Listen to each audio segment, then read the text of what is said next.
আসসালামাইকুম, কি অবস্থা তোমাদের? আশা করি তোমরা অনেক ভালো আছো। তোমরা আমাকে জানিয়েছো যে তোমরা বিএম শাখা সম্পর্কে বিস্তারিত জানতে চাও।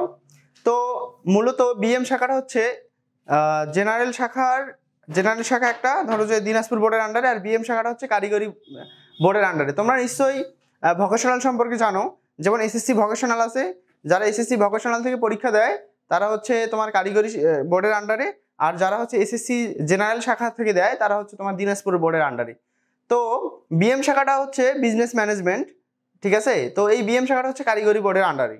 এখন জেনারেল শাখা এবং বিএম শাখার মধ্যে পার্থক্য হচ্ছে, যেমন আমরা জানি যে জেনারেল শাখায় সায়েন্স, আর্টস, কমার্স এগুলো নেওয়া যায়, যেটা আমরা বাংলায় যদি বলি মানবিক বিজ্ঞান এবং ব্যবসায় শিক্ষা শাখা যেটা আছে।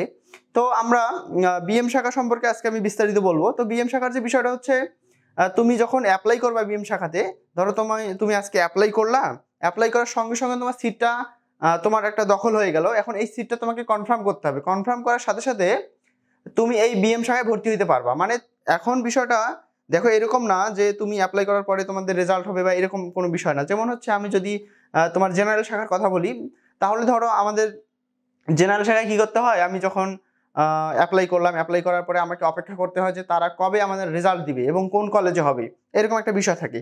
কিন্তু বিএম শাখাটা এমন একটা শাখা যেখানে তুমি যে কলেজ চয়েস করবা, ধরো আমি যদি বলি যে রংপুরের মধ্যে, আমি রংপুর থেকে বলছি, তাহলে রংপুরের মধ্যে যদি তুমি একটা কলেজ তুমি সিলেক্ট করো, তুমি সরাসরি ওই কলেজেই তুমি বিএম শাখায় অবশ্যই সেখানে সিট ফাঁকা থাকার সাপেক্ষে তোমাকে অ্যাপ্লাই করতে হবে। ধরো যে কোনো একটা কলেজে তোমার সিট ফাঁকা আছে, তুমি কোনো একটা ধরো যে তোমার কম্পিউটার অপারেশন একটা হচ্ছে ট্রেড, তারপরে হচ্ছে অ্যাকাউন্টিং একটা ট্রেড, তুমি এই ট্রেডগুলোর মধ্যে যে কোনো একটা ট্রেডে তোমার যদি সিট ফাঁকা থাকে, তাহলে তুমি সেই সিট ফাঁকা থাকা শর্তে তুমি সেখানে আবেদন করতে পারবা।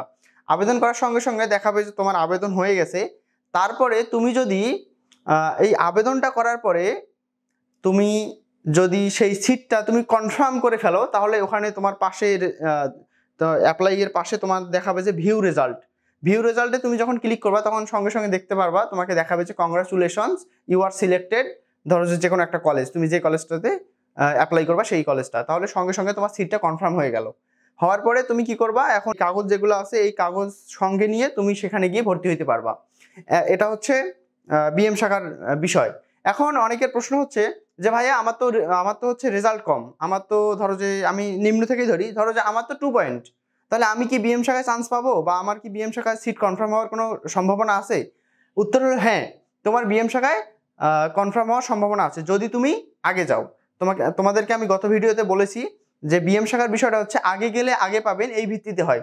তোমার রেজাল্ট যাই হোক, তুমি যদি আগে গিয়ে দেখো যে তোমার সিট ফাঁকা আছে এবং তুমি যদি সেইখানে অ্যাপ্লাই করো, তাহলে ওই সিটটা তোমার। আমার ধরো A+, আমি পরে গিয়ে ওইখানে অ্যাপ্লাই করতে গেলাম কিন্তু আমার সিট নাই, তাহলে আমি ওইখানে আর অ্যাপ্লাই করতে পারবো না, আমার কোনো আর সুযোগ থাকলো না। অনেকেই কি করি, অ্যাপ্লাই করার পরে আমরা সিট কনফার্ম করি না। ধরো যে সিট কনফার্ম করা 345 টাকা সম্ভবত, আমি সঠিক বলতে পারতেছি না তোমাদের এইবার কি হবে। তো এইরকম কিছু একটা হবে। তাহলে দেখা যাবে যে এই সিটটা কনফার্ম অবশ্যই তোমাকে করতে হবে, তাহলে তুমি ওই কলেজটা অবশ্যই তুমি পেয়ে যাবা। আমার কথা আশা করি তোমরা বুঝতে পারছো। আজকে এ পর্যন্তই। যদি এই বিষয়ে কোনো কমেন্ট থাকে তোমরা অবশ্যই আমাকে জানাবা। আল্লাহ হাফিজ।